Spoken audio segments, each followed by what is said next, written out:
लूटा हुआ 2.5 किलो से ज्यादा सोना जब्त। एक शातिर धोखेबाज को पुलिस ने गिरफ्तार कर लिया।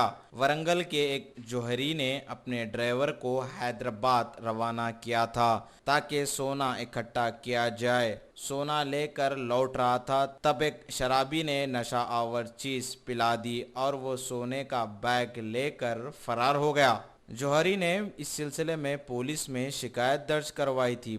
नॉर्थ जोन पुलिस ने एक इत्तला पर कार्रवाई करते हुए निजामाबाद का रहने वाला 52 साल एक शख्स को गिरफ्तार करते हुए इसके पास से सोना बरामद कर लिया गया। पुलिस ने सीसीटीवी कैमरों के जरिए इसकी शनाख्त कर ली।